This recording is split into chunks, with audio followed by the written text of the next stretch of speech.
I pulled into my parents' driveway that Sunday afternoon, my hands still cramping from the spreadsheets I had been working on all morning. The August sun beat down on the windshield as I sat there for a moment, watching my younger brother Tyler lounging by the pool with three of his buddies, beers in hand, music playing. I had driven 40 minutes through Denver traffic to help with the family cookout, exhausted from working overtime all week.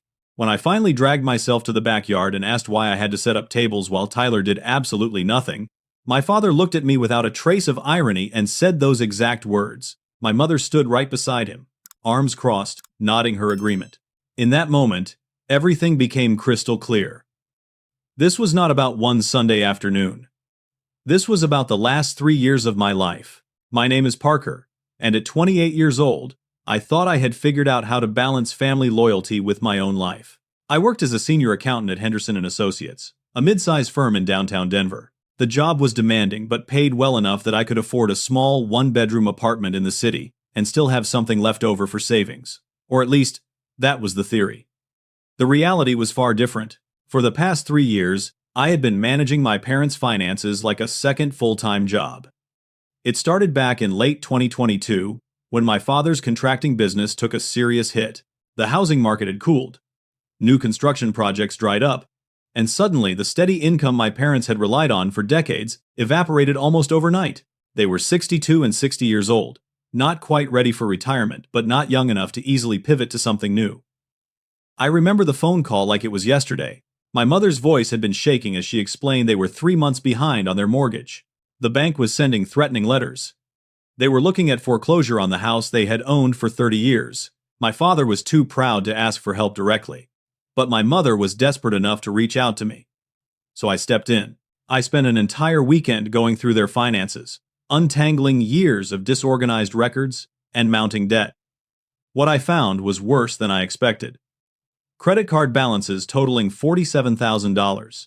A home equity line of credit they had maxed out. Medical bills from my father's knee surgery that they had been ignoring. They were drowning, and they did not even fully realize how deep the water had gotten. I negotiated with their creditors, set up payment plans, and restructured their debt. But the biggest problem was their monthly shortfall. Even with my father picking up occasional contracting jobs and my mother working part-time at a department store, they could not cover their mortgage payment of $2,300. They were short by at least $1,200 every single month. I made a decision that day. I would cover the difference. It was temporary, I told myself, just until my father's business picked back up, just until they got back on their feet. I set up an automatic transfer from my checking account to theirs, $1,200 on the first of every month. Like clockwork. That was 3 years ago. The temporary arrangement had become permanent, and my father's business had never recovered. He was doing odd jobs here and there, enough to contribute something, but nowhere near enough to make them financially stable. Meanwhile, my younger brother Tyler was living his best life. At 24 years old, he had dropped out of college not once but twice. First from the University of Colorado, where he had lasted 3 semesters before deciding business administration was not for him. Then from community college, where he had enrolled in an automotive technology program and quit after 1 semester because he did not like getting up early for morning classes. Now he worked part-time at a sporting goods store, maybe 25 hours a week, making $13 an hour. He lived rent-free in my parents' basement, a sprawling finished space with its own bathroom and mini kitchen. He paid for nothing. No groceries, no utilities, no contribution to the household at all. Every dollar he made went toward his lifted truck, his fishing gear, and his girlfriend Amanda. My girlfriend Sarah had been incredibly patient about the whole situation, but lately I could hear the strain in her voice when the topic came up. We had been together for 4 years, and she wanted to start building a future together. That meant saving for a house, planning for a wedding, maybe even talking about kids someday. But how could we do any of that when I was hemorrhaging over $1,000 every month to keep my parents afloat? That Sunday afternoon, as I carried folding chairs from the garage to the backyard, I watched Tyler and his friends laughing and diving into the pool. Not one of them offered to help. My father was at the grill, and my mother was in the kitchen preparing side dishes. I was setting up tables, arranging coolers, and stringing up lights for the evening. Sarah squeezed my shoulder as she carried out a tray of glasses. She did not say anything, but her eyes told me she understood my frustration. During dinner, Tyler dominated the conversation with stories about the fishing trip he was planning with his buddies to Montana. He was talking about renting a cabin on the Yellowstone River for a week, going fly fishing every day, and really getting away from it all. He mentioned it would probably cost him around $1,500 total, but it was going to be worth it. I bit my tongue and focused on my burger. My mother, oblivious to my darkening mood, mentioned that the water heater had been making strange noises lately. She thought it might need to be replaced soon. She looked at me expectantly across the table, and I knew exactly what that look meant. The water heater would cost around $3,000, and she was already calculating how I would fit that into their budget. I took a deep breath, trying to stay calm. Then my cousin Derek, who was sitting next to Tyler, made an offhand comment that changed everything. "Man, Tyler, that is a sweet truck. Those modifications must have cost you a fortune." Tyler grinned, his mouth full of potato salad. "Yeah, Dad and Mom helped me out with that. Got a killer deal on the lift kit and the new tires. Totally transformed the ride." I set down my fork slowly. "What do you mean they helped you out?" The table went quiet. My father shifted in his seat, suddenly very interested in his coleslaw. My mother busied herself refilling the lemonade pitcher. Tyler, completely unaware of the tension, shrugged. "They loaned me $5,000 last month. I have been wanting to do those mods forever, and they came through for me. I am paying them back. Like $50 a month, or whatever." My vision actually blurred for a second. $5,000. They had given Tyler $5,000 for truck modifications while I had been covering their mortgage for 3 years straight, and paying them back $50 a month? At that rate, it would take him over 8 years to repay them, and we all knew that would never actually happen. "That is interesting," I said, my voice carefully controlled, because when the roof started leaking last winter, and I paid $4,000 to have it repaired, you told me there was no money to pay me back. You said I should just consider it a gift because family helps family. My father's face turned red. "That is different, Parker. Tyler needed reliable transportation for work. His job is 3 miles away, and he already had a perfectly working truck. His old truck was on its last legs," my mother interjected, her voice rising defensively. "It had 120,000 miles on it. That is nothing for a Toyota Tacoma. They run forever." Sarah reached under the table and squeezed my hand, a silent warning to stay calm. But something inside me had cracked open, and 3 years of resentment came pouring out. I looked around the table at my extended family. My Aunt Karen and Uncle Bill were there, along with my cousins Derek and Emma.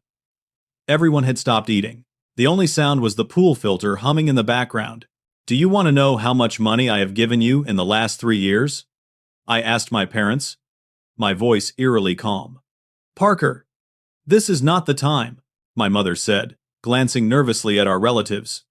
"No, I think this is exactly the time, because apparently, we need to have an honest conversation about money and fairness." I pulled out my phone and opened my banking app. I had known this day might come eventually, so I had kept meticulous records.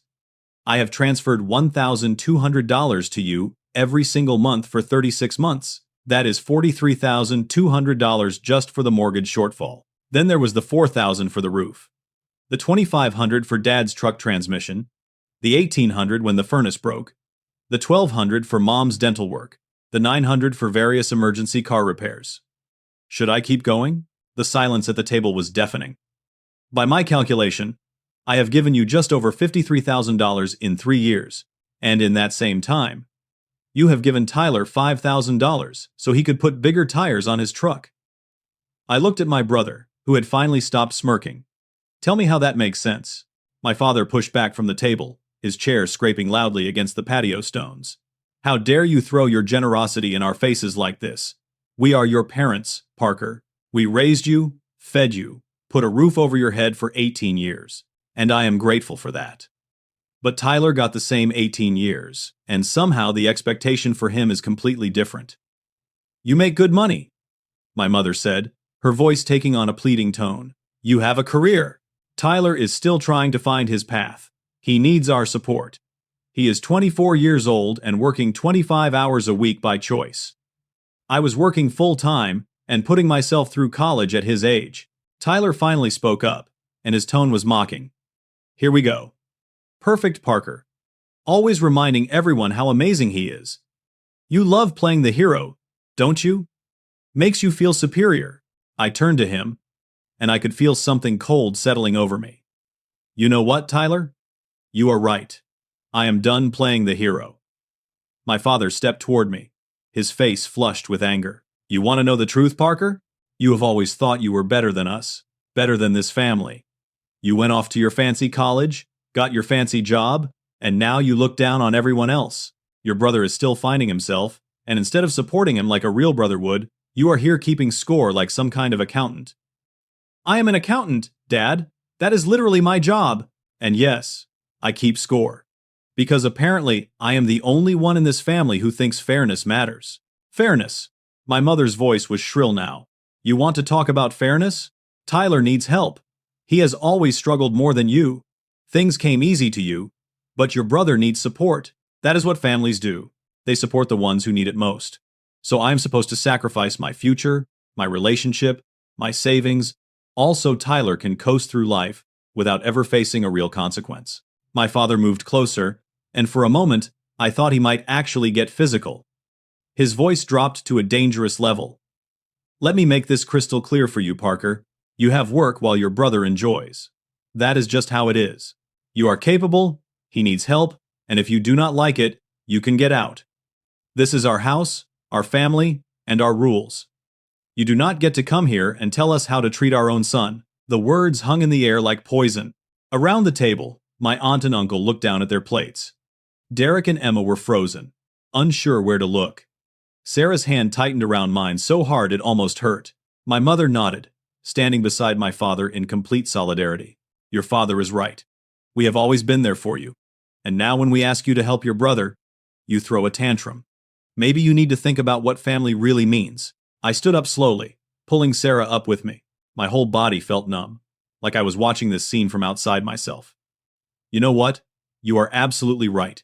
This is your house and your rules. I looked at both of them, then at Tyler, who was watching with an expression I could not quite read. So here is what is going to happen. I am leaving. Right now. And I am done. No more mortgage payments. No more emergency money. No more fixing your problems. You want Tyler to have it easy? Great. Then you can pay your own bills. It is that simple. My father's expression shifted from anger to uncertainty. You do not mean that. Watch me. Parker, do not be dramatic, my mother said, but I could hear the edge of panic creeping into her voice. We can talk about this. There is nothing to talk about. You made it perfectly clear where I stand in this family. I turned to Sarah. Let's go. As we walked toward the side gate, my father called after me. Oh, and Parker? Since we are being honest, I might as well tell you now. I co-signed a loan for Tyler last month. $15,000 so he could start a business? A pressure washing franchise. Real opportunity for him to build something. The monthly payment is $450, and I was going to ask you to help with it since you are so good with money and all. I stopped walking, turned around, looked at my father, who seemed to realize he had just made a terrible mistake in his timing. You did what? Tyler has a real chance here to build something. The franchise fee was $15,000, and I helped him get the loan. He is going to be his own boss, make real money. I started laughing. I could not help it. The sheer absurdity of it all just broke something loose inside me. A pressure washing franchise. You co-signed $15,000 for Tyler to start a pressure washing business. Do not mock your brother's dreams, my mother snapped. Dreams? Mom. Tyler could not stick with college for more than a semester. He could not even handle working full-time at a retail store. And you think he is going to successfully run a business? See, this is exactly your problem, Tyler said, standing up now. You never believe in me. None of you do. Except Mom and Dad. I looked at my brother, at my parents, at this whole impossible situation, and something finally clicked into place. This was never going to change. They would always enable Tyler. They would always expect me to fund it. And they would always resent me for being responsible. Good luck with the business, Tyler. Good luck with the mortgage, Dad. Mom. Good luck with that water heater. I took Sarah's hand again. We are leaving. This time, no one called after us. Sarah drove home because my hands were shaking too badly to hold the steering wheel. I sat in the passenger seat, staring out the window at the familiar streets of suburban Denver, feeling like my entire world had just shifted on its axis. She did not try to make conversation, just reached over occasionally to squeeze my knee, letting me know she was there. When we got back to my apartment, she made me sit down on the couch while she got me a glass of water. Then she sat beside me, tucked her legs underneath her, and said, "Talk to me." So I did. I told her everything I had been feeling for the past 3 years. The resentment that had been building every time I transferred money to my parents.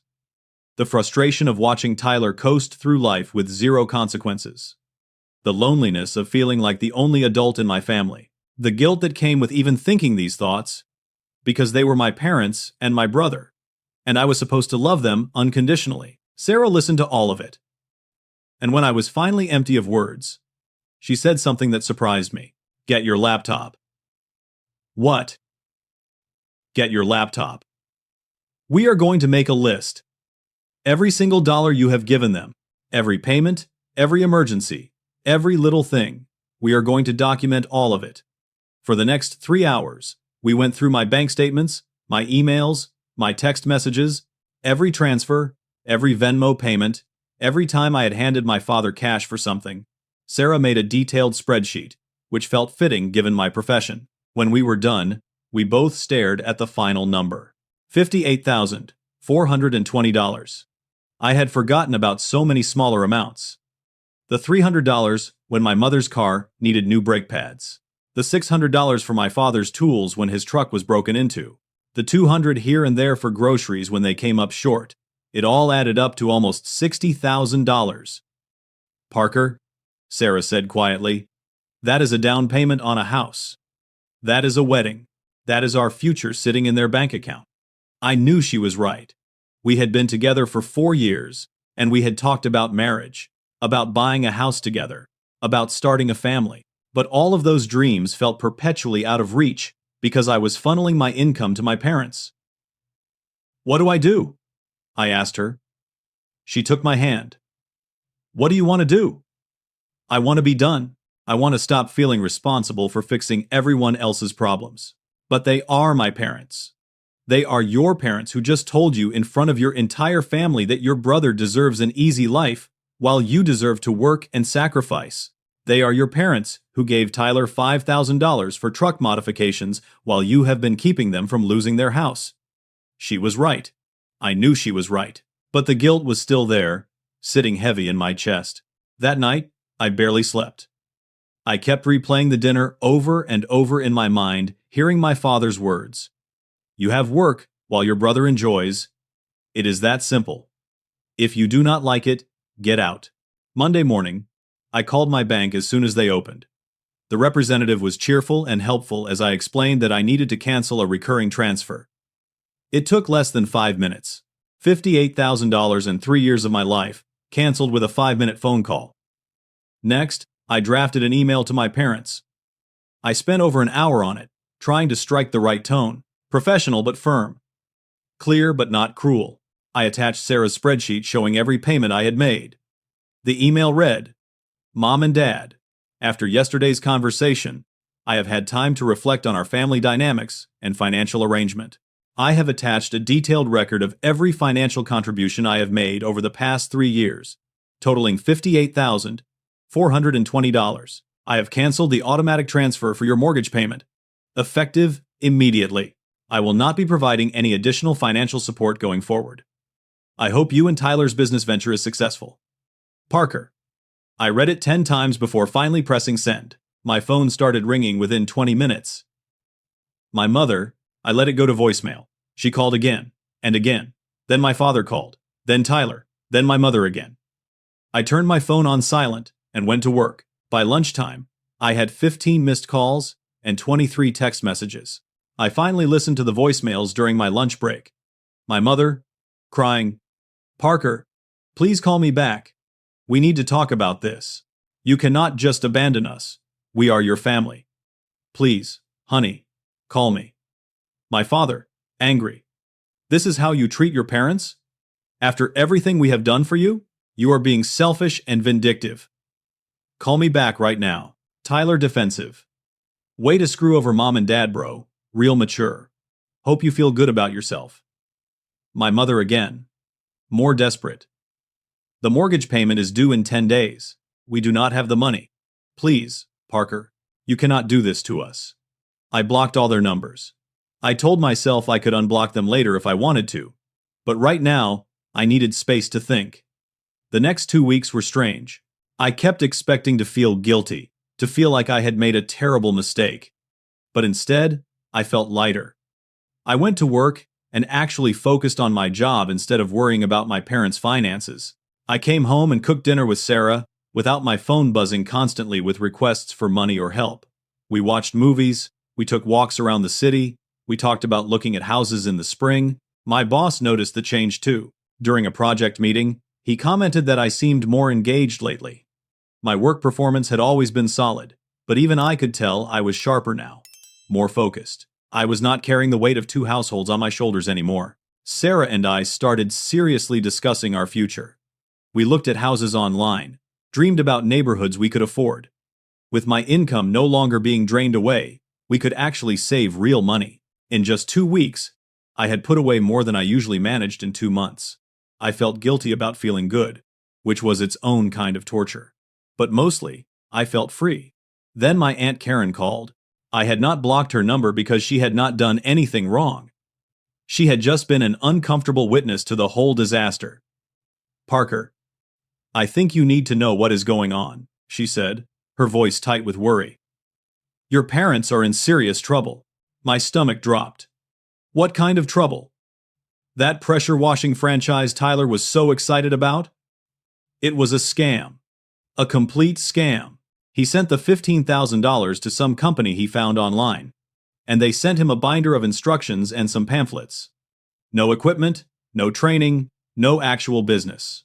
Just some printed materials he could have downloaded for free. The company does not even exist anymore. Their website is gone.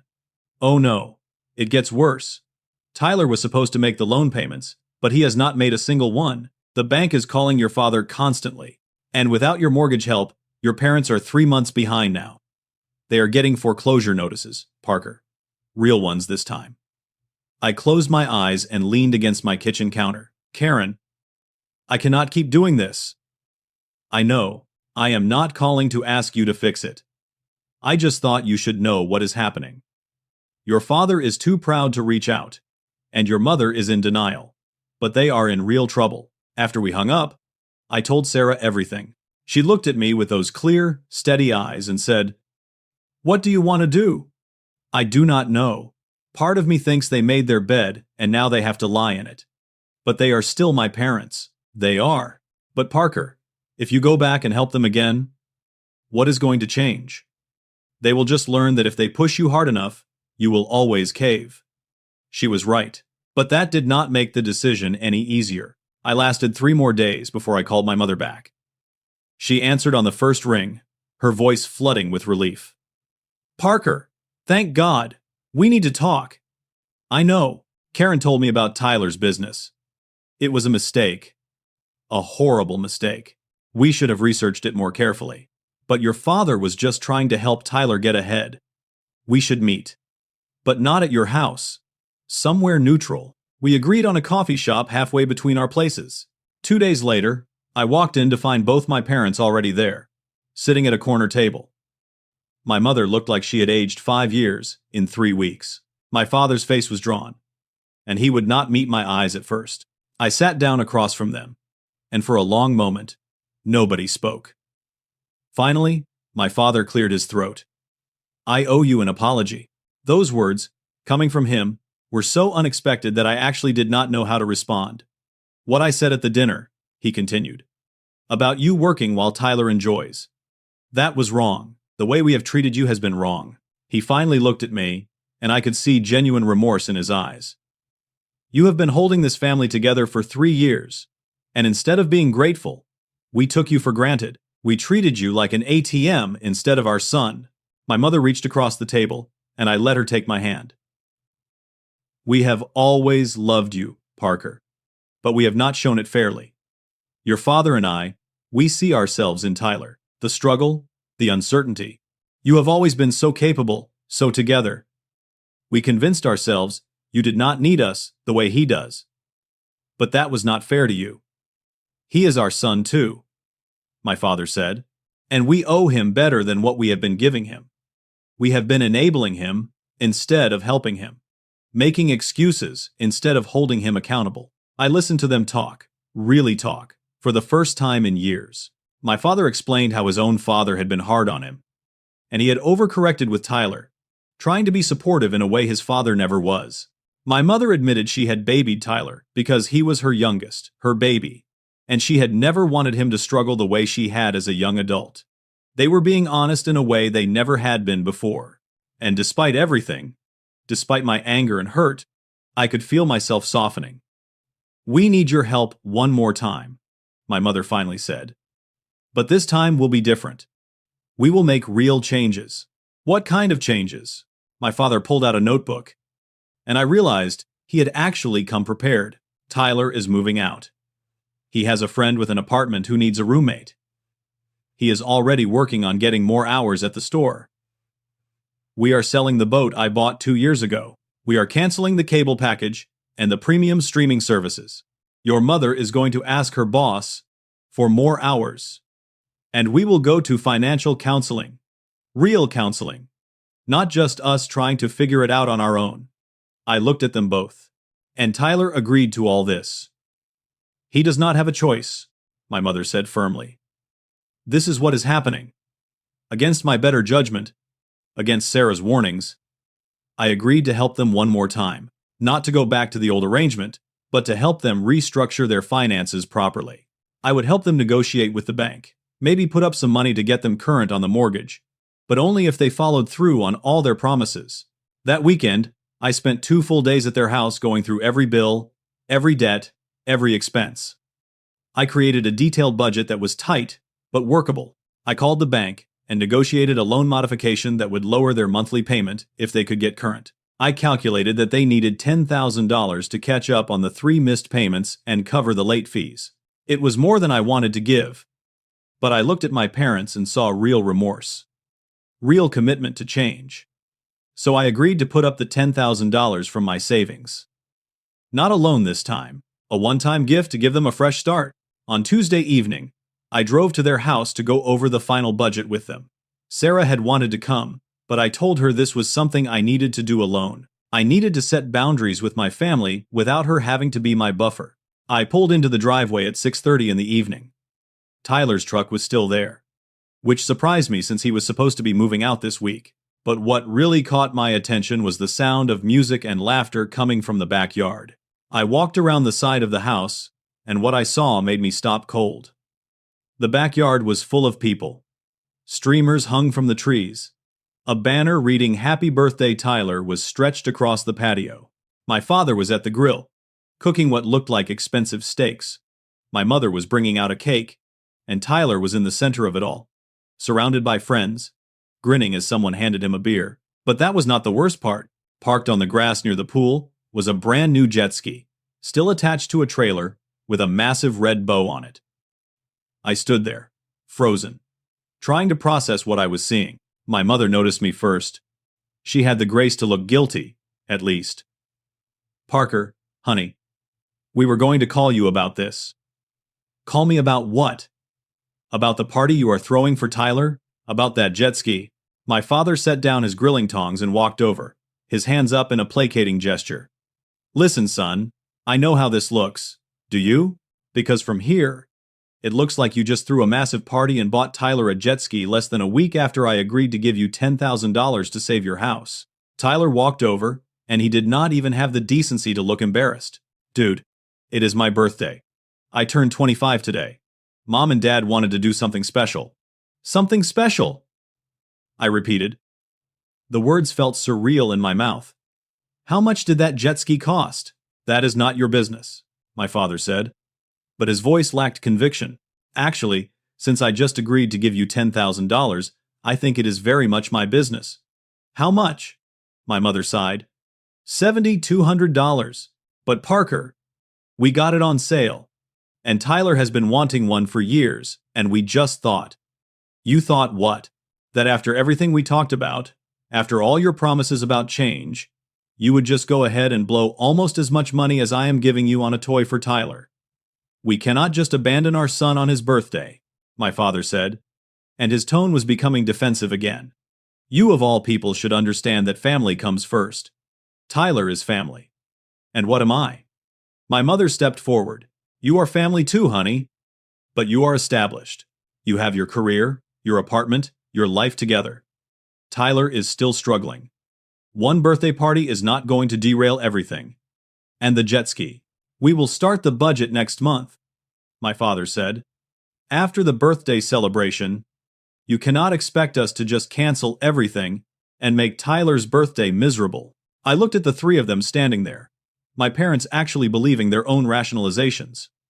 Tyler smirking like he had won some kind of victory. Behind them, the party continued.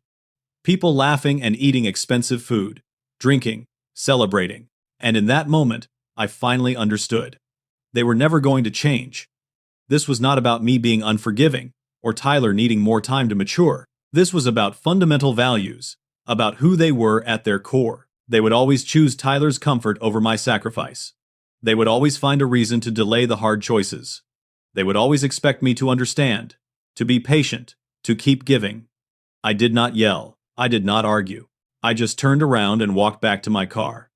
Behind me, I heard my father call out, "Parker, do not be dramatic. Come back here." I did not even look back. I drove home in a daze. When I walked into the apartment, Sarah took one look at my face and said, "What happened?" I told her everything. The party, the jet ski, my father's words about starting the budget next month. When I was done, she was quiet for a long moment. Then she said something I was not expecting. "I think you need to talk to a lawyer." "A lawyer?"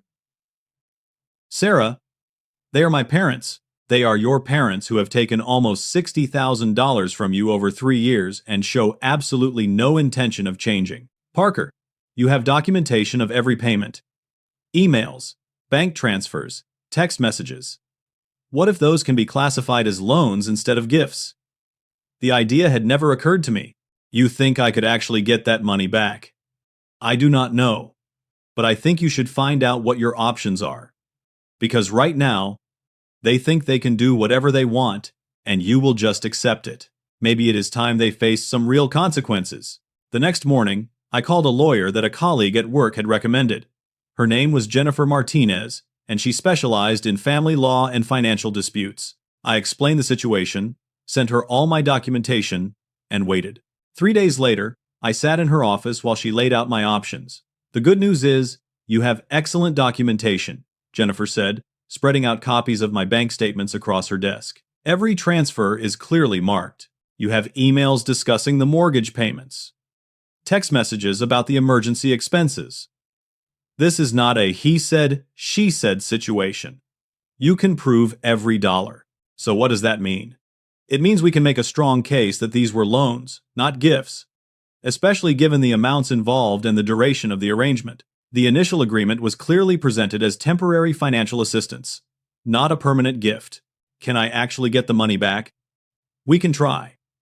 I will draft a formal demand letter requiring repayment of the full amount, $68,000, including your most recent $10,000 payment. We will give them 30 days to respond.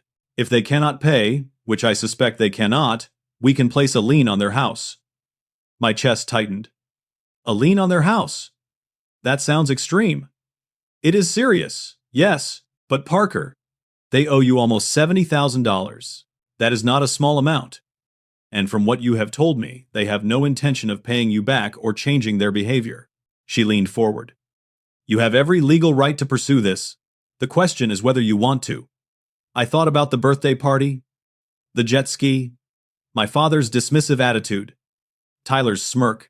3 years of my life and my savings, gone. Do it, I said. Send the letter.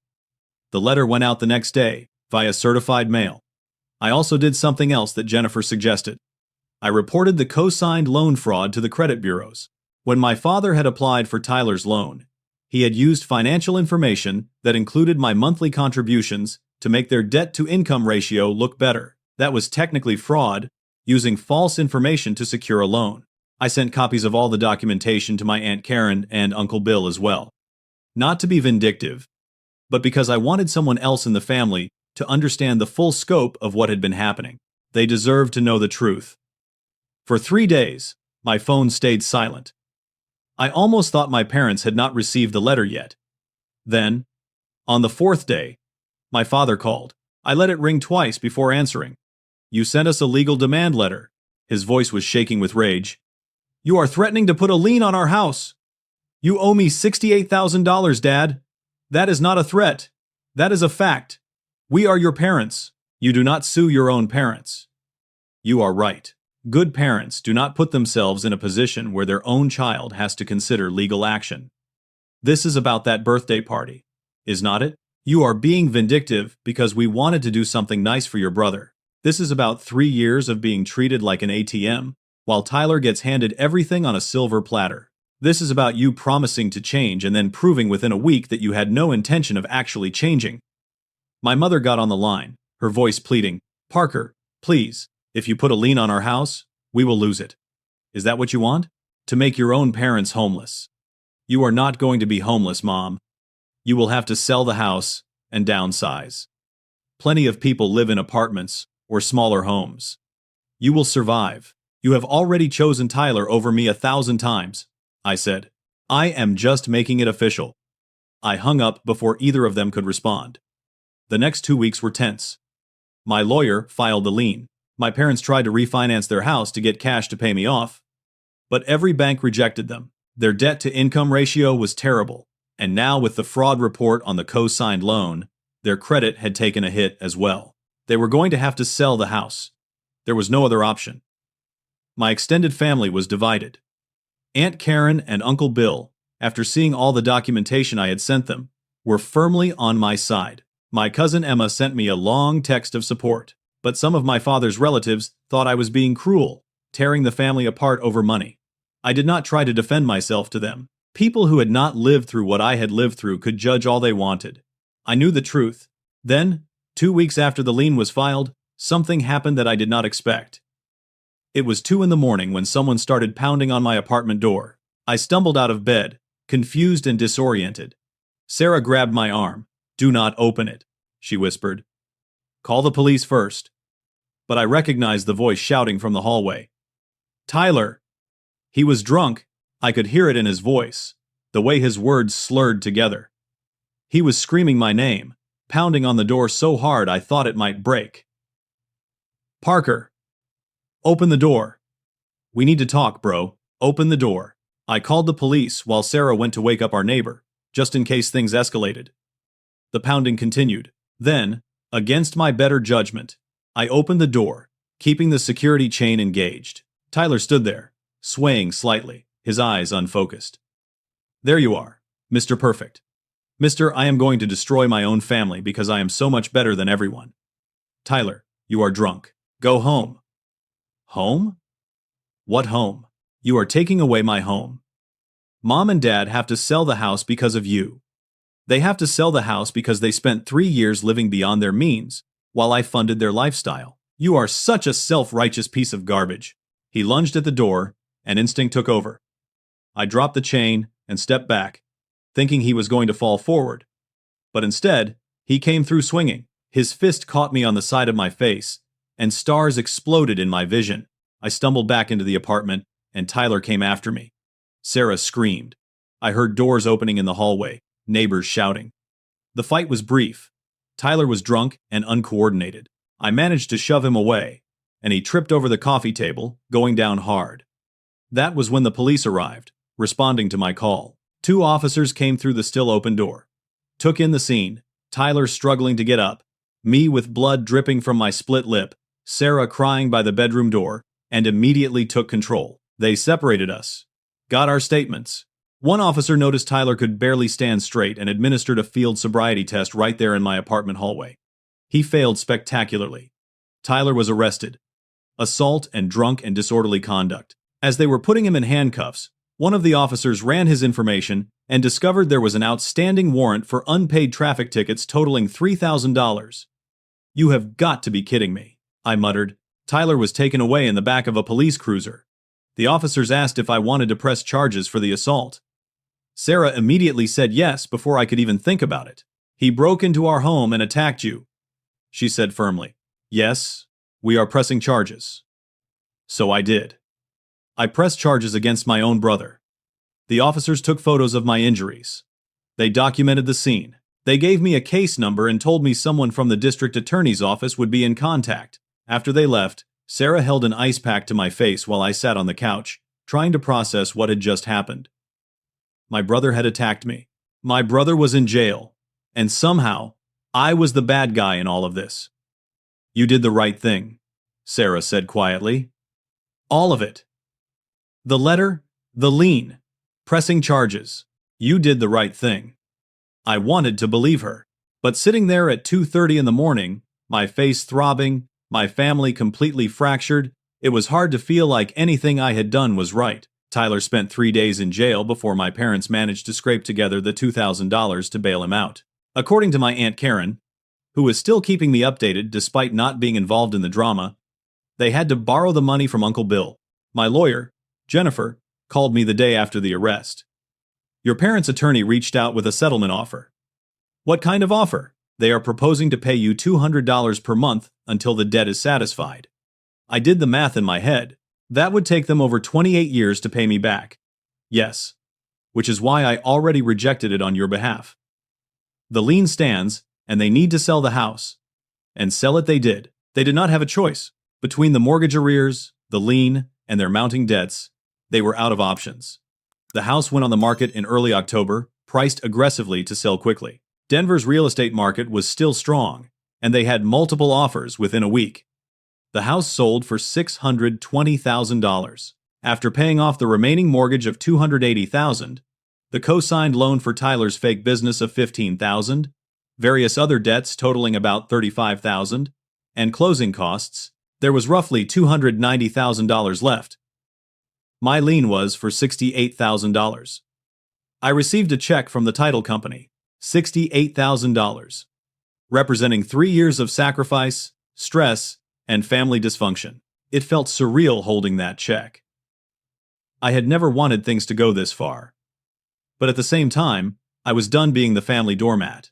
My parents moved into a 2-bedroom townhouse rental in a less expensive part of town. The rent was $1,500 a month, far less than their previous mortgage, and within what they could actually afford on their combined incomes. Tyler, unable to continue living in the basement of a house his parents no longer owned, moved in with his girlfriend Amanda. According to the Family Gossip Network, she was not thrilled about the arrangement. Tyler was still working at the sporting goods store, now full-time because he needed the income, and the reality of adult life was hitting him hard. The extended family remained divided. Aunt Karen told me that Thanksgiving was going to be awkward because my father's sister was insisting that I should not be invited if I was just going to cause more drama. Uncle Bill had apparently responded that if I was not invited, he and Aunt Karen were not coming either. I told her not to worry about it. Sarah and I would do Thanksgiving at her parents' house. Less drama, better food, and nobody would be keeping score of who had wronged whom. The assault charges against Tyler moved slowly through the court system. The district attorney offered him a plea deal, anger management classes, community service, and 2 years of probation. He took it. The alternative was a trial and potentially jail time, and even Tyler was not stupid enough to risk that. I did not feel victorious. I just felt tired. Then, 3 months after the house sale, I got a text from a number I did not recognize. When I opened it, I realized it was my mother. She must have gotten a new phone or was texting from someone else's device since I had blocked her number. The text read, "Can we talk? Just me, not your father or Tyler. Just me and you, please." I showed it to Sarah. "What do you think?" "I think your mother is the only one in your family who has shown any capacity for self-reflection. But it is your choice." I thought about it for 2 days before responding. Finally, I texted back, "Coffee. Public place. Next Saturday at 2. She agreed immediately. Saturday arrived, and I found myself back at the same coffee shop where we had met before, back when I had still thought things could be fixed. My mother was already there, sitting at the same corner table. She looked different. Older, yes, but also, somehow more present. She was not wearing the expensive jewelry she used to favor. Her clothes were simpler. She looked like someone who had been forced to confront reality. "Thank you for meeting me," she said as I sat down. "I was not sure you would. I am not sure why I did." She smiled sadly. "That is fair." She wrapped her hands around her coffee cup, gathering her thoughts. "I am not here to ask you for anything, Parker. Not money, not forgiveness, not even a relationship if you do not want one. I just needed you to hear something from me." I waited. "You were right. About all of it. Your father and I, we enabled Tyler his entire life. We made excuses for him. We convinced ourselves he needed more help than you did, that you were strong enough to handle things on your own. And in doing that, we failed both of you. We failed you by taking advantage of your kindness and treating your success as something we were entitled to benefit from. And we failed Tyler by never teaching him to stand on his own 2 feet." She took a shaky breath. "Losing the house was the best thing that ever happened to us. I know that sounds crazy, but it is true. We were living in a fantasy, pretending we could maintain a lifestyle we could not afford, enabling behaviors that were destroying our family. The house was a symbol of all of that." "What about Dad and Tyler?" "Your father is still angry. He feels emasculated. I think, like he failed as a man because he could not keep his house, could not support his family the way he thought he should. He is working through a lot in therapy." "Therapy? We both are. Individual and couples counseling. It was part of our agreement after the move. If we were going to start over, we needed to actually address the problems, not just change locations." She smiled slightly. "I am working part-time at a bookstore now.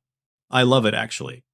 And I am taking a financial literacy class at the community college, learning how to budget properly, how to save, how to not panic when unexpected expenses come up." I did not know what to say to that.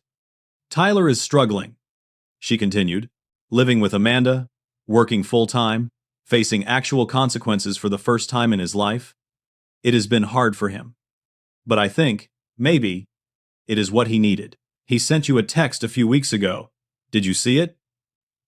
"I have his number blocked." "Oh, well, it said he gets it now. That he understands why you did what you did, and that he is sorry. I do not know if that matters to you, but I wanted you to know he said it." We sat in silence for a moment. Then my mother said, "I am not asking you to trust us again. I know we destroyed that. But I wanted you to know that we are trying to change. For real this time. Not because we need your money or want something from you, but because we finally understand we had to." She reached into her purse and pulled out an envelope. "I brought you something. It is not much, but I wanted you to have it." I opened it. Inside was a check for $500. "That is from the sale of the boat," she explained. "After we paid back your uncle and covered some other debts, there was a little left. It is not even a fraction of what we owe you emotionally. But it is a start. It is me showing you I understand that actions matter, not just words." I stared at the check. $500. It was such a small amount compared to everything that had happened. But it was something, a gesture, an acknowledgement. "I do not need this, Mom. I know you do not. But I need to give it to you. Please." I folded the check and put it in my wallet. We talked for another hour. She told me about her job, about the financial literacy class, about how much smaller the townhouse was, but how it felt more manageable. She did not make excuses. She did not try to shift blame. She just talked. When we finally got up to leave, she hugged me. I let her. "Can I call you next month?" she asked. "Maybe we could do this again." "Maybe," I said. And I meant it. 6 months after that coffee meeting, Sarah and I closed on our first house. It was a modest 3-bedroom ranch in a suburb south of Denver, with a small backyard and a 2-car garage. It needed some work, paint and landscaping, and eventually a kitchen remodel. But it was ours. No landlord. No apartment. Our actual house. We used the $68,000 from my parents as the down payment, along with what we had managed to save in the months since I had stopped funding their lives. Standing in the empty living room on closing day, Sarah wrapped her arms around me from behind and said, "We did it. We did." I agreed. And it felt good. It felt right. My job was going well. I had been promoted to accounting manager 3 months earlier, with a raise that finally felt adequate for my experience and workload. My boss had commented that my performance over the past year had been exceptional, and I knew a big part of that was because I was no longer mentally and emotionally stretched across two households. My relationship with my mother had continued to slowly rebuild. We met for coffee once a month, and the conversations were getting easier. She was still in therapy, still taking her financial classes, still working at the bookstore. She seemed genuinely different, like she had finally woken up from a long sleep. My father was a different story. We had exchanged a few texts, brief and awkward, but we had not actually seen each other since the birthday party disaster. According to my mother, he was working through a lot of anger and shame in his own therapy. He had started doing handyman work for a property management company, steady hours and decent pay. It was not the independent contractor dream he had chased for years, but it was stable. Tyler and I had not spoken at all. I had unblocked his number eventually, but never reached out. Neither did he, beyond that one text my mother had mentioned. I heard through family gossip that he and Amanda had broken up after 6 months of living together. He was now sharing an apartment with 2 roommates and working full-time at a warehouse. Apparently, the sporting goods store had not given him enough hours, and he needed the income. It was the first real job he had ever held. My Aunt Karen told me that Tyler had been asking about me at the last family gathering, asking how I was doing, whether I was still with Sarah, whether I was happy. She said he seemed different, more subdued, more aware. I did not know what to do with that information, so I just filed it away. Then, in late spring, almost a full year after the catastrophic dinner that had changed everything, my mother asked if she could come by the house. She wanted to see it, she said, and she wanted to bring my father. I talked it over with Sarah for a long time. She left the decision up to me but made it clear she would be there regardless. Moral support, she called it. Backup, more accurately. So I agreed. They came on a Sunday afternoon. My father looked uncomfortable standing on my front porch, his hands shoved in his pockets.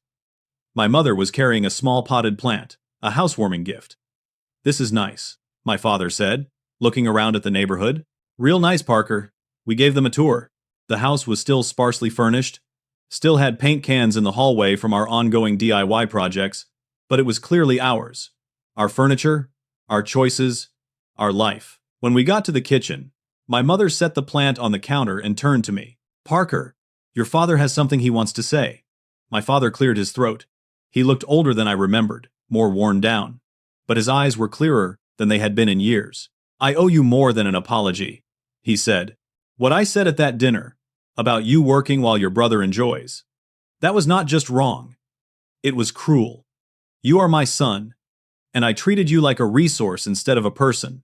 I convinced myself that Tyler needed me more, but the truth is, I was just taking the easy road. It is easier to enable someone than to hold them accountable. It is easier to take help from someone capable than to actually solve your own problems." He paused, and I could see this was difficult for him. "I am not going to pretend I have figured everything out. I am still working on a lot of stuff in therapy, but I am proud of you, of what you have accomplished, of how you stood up for yourself, of this house. You did this without us, and that is how it should be. I just wish I had not forced you to cut us out in order to do it." I did not know what to say. Sarah squeezed my hand. "I am proud of you too," my mother added, "and I am grateful you gave me another chance. I know your father and I have a long way to go to earn back your trust. But we are trying. We really are." We sat in the backyard for a while, drinking lemonade that Sarah made, talking about neutral topics, the weather, the neighborhood, my father's new job. It was awkward, but it was something. Before they left, my mother pulled me aside. "I know you have not talked to Tyler, and I am not asking you to, but I think you should know. He is doing better, working full-time, paying his own bills, learning what real life actually takes. What you did, forcing us all to face consequences, it was hard, but it was necessary. He is growing up, Parker." Finally, after they left, Sarah and I sat on the back porch as the sun set. She was curled up in one of our cheap patio chairs, her hand resting on her stomach. We had found out 2 weeks earlier that she was pregnant. We had not told anyone yet, still cautiously processing the news ourselves. But sitting there in our own backyard, in our own house, the future felt suddenly very real. "Do you think you will ever have a normal relationship with them?" Sarah asked. "I do not know. Maybe. A different kind of normal. I thought about it. I am not angry anymore. That is something. I am just sad about all the time we wasted. All the resentment that built up because nobody wanted to have honest conversations. Do you regret any of it? The lawyer? The lien? All of it? No. I think it was the only way to make them actually see what they were doing. Sometimes love means letting people face the consequences of their choices. We sat in comfortable silence for a while. Then Sarah said, "We should probably tell your mom about the baby soon. I saw her looking at me today like she suspected something." "Yeah, she has always had good instincts." I smiled. "Think she will be a good grandmother. I think she is trying to be a better person. That is all we can ask." Over the next few months, we slowly let my parents back into our lives. Clear boundaries, limited contact, but present. When we told them about the baby, my mother cried happy tears. My father shook my hand and said he hoped I would be a better father than he had been. It was not perfect. There were still awkward moments, still unresolved tensions. But it was honest in a way our family had never been before. Tyler reached out 2 months before the baby was due. A text message. "I heard about the baby. Congratulations. I know I do not have the right to ask, but I would like to meet my niece or nephew someday. No pressure. Just wanted you to know." I did not respond right away. I showed Sarah, and we talked about it. Eventually, I texted back. "One step at a time. Let's start with coffee." We met at a diner near his apartment. Tyler looked different. He had lost weight, probably from the physical labor at the warehouse. He was dressed simply, no expensive brands or flashy accessories. He seemed tired, but more grounded. "Thanks for meeting me," he said. "I was not sure you would." I almost did not. He nodded. "I do not blame you. I was a complete screw-up. Actually, I am still kind of a screw-up, but I am working on it." We talked for over an hour. He did not make excuses. He acknowledged how much he had taken advantage of our parents, how he had coasted through life expecting everything to be handed to him, how he had resented me for being successful, instead of trying to learn from my example. Living on my own, actually having to pay bills and show up to work every day. "It has been brutal," he admitted. "But I get it now. I get why you were so frustrated. I was a child playing at being an adult, and everyone let me get away with it. What changed?" I asked. "Hitting rock bottom, I guess. Losing the house, losing Amanda, having to actually face consequences for once. It sucked. It still sucks. But I am functioning now. I am paying my own rent. I am building credit. I am doing the stuff you were doing at my age." He laughed bitterly. "Only took me until 25 to figure out what you knew at 20. I did not know if Tyler and I would ever be close again. Maybe we would, maybe we would not. But sitting there in that diner, I realized I was not angry anymore. I was just someone who had set boundaries and stuck to them. Even when it was hard. Even when it hurt. As I drove home, I thought about what I wanted to say to anyone who might be going through something similar. What lesson did all of this teach me? Family is important. Love is important. But neither of those things means accepting mistreatment. You can love someone and still set firm boundaries. You can care about someone and still refuse to enable their destructive behavior. Sometimes the most loving thing you can do is step back and let people face the natural consequences of their choices. For years, I had thought being a good son meant sacrificing my own needs and future for my parents. I thought being a good brother meant covering for Tyler's failures and never calling him out. I had confused love with doormat behavior, and it cost me years of my life, most of my savings, and nearly cost me my relationship with Sarah. Learning to say no, learning to prioritize my own well-being, learning to demand the same respect from my family that I gave to them. Those were hard lessons. They came with pain and conflict and fractured relationships, but they also came with freedom. I learned that being the responsible one does not mean being the one who carries everyone else's burdens. It means being responsible for your own life first. You cannot pour from an empty cup. You cannot help people who refuse to help themselves. And you cannot love someone into changing. They have to want it themselves. The most important thing I learned is that family is not just about blood. It is about respect, reciprocity, and genuine care. My parents and I are rebuilding something now, but it is different. It is based on mutual respect, rather than me being their financial safety net. Tyler and I might find a way forward eventually, but it will have to be as equals, not as the responsible brother and the screw-up little brother. Real family respects boundaries. Real family celebrates your success instead of treating it like a resource to exploit. Real family shows up for you, not just when they need something, but because they genuinely care about your well-being. And if your family of origin cannot be that for you, then you build your own family. Sarah and I, we are a family. The baby on the way, that is our family. My Aunt Karen and Uncle Bill. They have been more supportive than my own parents for most of this journey. Family is what you make it. Who you choose. Who chooses you back. The story did not have a perfect happy ending. Some relationships are still damaged. Some trust is still broken. But I have my life back. I have a partner who supports me. I have a house that is mine. I have a baby on the way. I have peace of mind and money in my savings account. I have self-respect, and that is enough. More than enough. It is everything. So, if you are reading this or listening to this story, and you see yourself in it, if you are the responsible one in your family, if you are the one always giving while others always take, I want you to know something. You are not selfish for setting boundaries. You are not cruel for demanding reciprocity. You are not a bad person for prioritizing your own future. You have the right to your own life. You have the right to build your own dreams. And you have the right to step back from people who refuse to respect that, even if they are family. It will be hard. People will judge you. Some relationships might not survive, but your well-being matters. Your future matters. You matter. And sometimes, the bravest thing you can do is choose yourself. I am standing in my backyard now, 9 months after everything fell apart and started coming back together. Sarah is inside, 8 months pregnant, singing along to the radio while she paints the nursery. My mother called this morning to ask if we needed anything for the baby. My father texted to say he found a used crib in great condition if we wanted it. Tyler sent me a picture yesterday of his first real paycheck, with full-time hours. No caption, just the image. I sent back a thumbs up. Small steps. The sun is setting over the modest fence that separates my yard from my neighbors. The grass needs mowing. The garden needs weeding.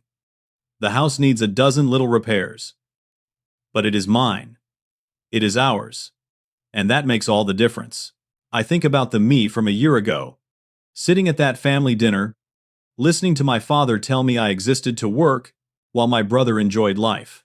I think about how trapped I felt, how resigned I was to that being my role forever. And I am grateful that I finally found the courage to say no, to walk away, to demand better, because on the other side of that pain, on the other side of that conflict and fear and fractured relationships, I found something I had been missing for years. I found myself. And that is a happy ending worth fighting for. Now I want to hear from you. Have you ever been in a situation where you felt taken advantage of by family? How did you handle it? Did you set boundaries? Or did you keep sacrificing? Share your story in the comments below. Your experience might help someone else who is struggling with the same decision. If this story resonated with you, please hit the like button and subscribe to the channel for more real-life stories about family, relationships, and finding the courage to choose yourself. Share this video with someone who might need to hear it. Sometimes we all need a reminder that our well-being matters too. Thank you for listening to my story. I hope it helps you find the strength to set your own boundaries and build the life you deserve. Take care of yourself, and remember, you are worth it.